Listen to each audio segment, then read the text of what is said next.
여러분 안녕하세요. 한절 묵상입니다. 한 주간도 잘 지내셨습니까? 또 금요일을 맞이하여서 한절 묵상 여러분들과 나눕니다. 또 오늘 저녁에는 다락방 모임이 있죠. 그때에도 여러분들 배울 수 있기를 원합니다. 오늘 나눌 말씀은 빌립보서 2장 14절 말씀입니다.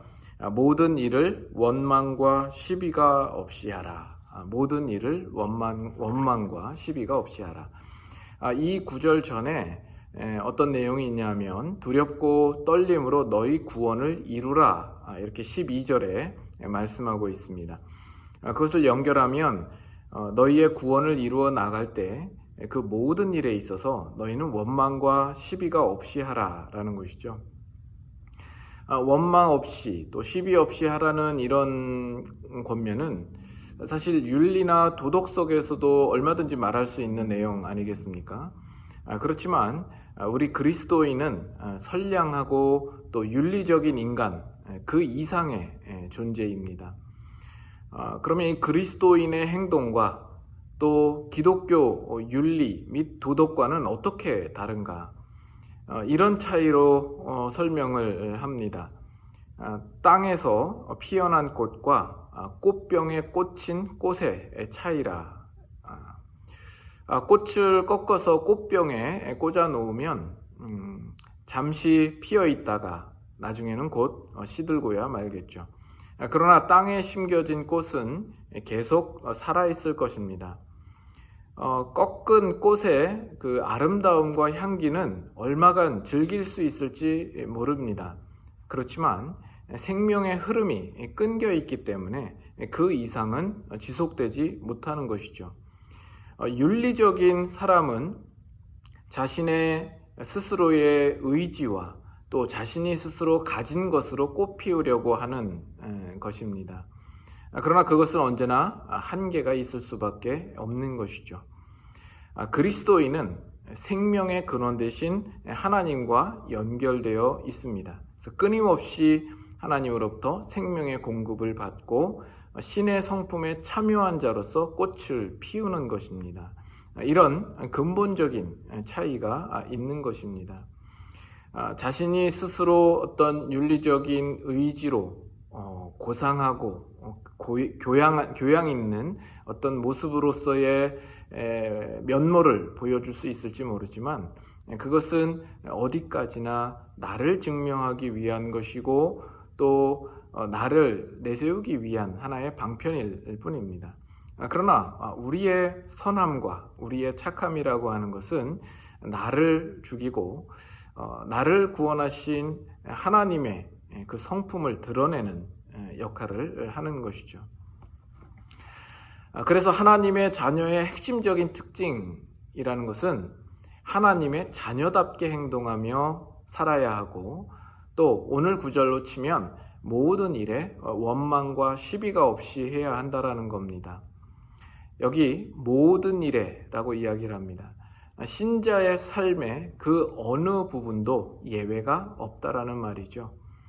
어떻게 이것이 가능한가? 원망과 시비를 이야기할 때 이스라엘의 광야 기간의 모습이 떠오릅니다. 이스라엘 백성들은 거듭해서 하나님을 원망하고 또 모세의 권위에 대하여서 시비를 논합니다. 원망은 어떤 도덕적인 반역의 표시가 될 수 있고 시비는 믿음이 없다라는 표시가 될 수 있습니다. 하나님이 그들을 위하여서 무엇을 목적하시고 또 어디로 인도하시는가에 대하여서 그들은 전혀 기억지 못하고 망각하고 있는 것이죠. 그렇다 보니까 그들은 원망하게 되고 또 시비를 하게 되는 겁니다. 오늘 우리 그리스도인의 삶에서 우리의 일상생활 속에서 왜 원망과 시비가 생길까? 한마디로 말하면 하나님에 대한 그 신뢰와 믿음이 우리가 없기 때문이 아닐까 생각합니다. 당장 눈앞에 보이고 경험하는 상황만 보다 보니까 여러 상황들에 대하여서 누군가를 원망하게 되고 또 시비를 가리고 싶은 마음들이 생기게 되는 겁니다.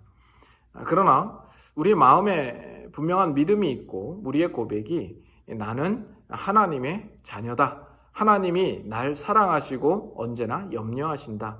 특별한 관심으로 날 돌보고 계신다. 분명히 그가 목적하신 자리로 나를 인도하여 주실 것이다. 라는 이런 믿음이 있다면 지금 당장 내가 경험하고 있는 이 모든 상황 속에서 우리의 원망과 불평은 사라질 것입니다.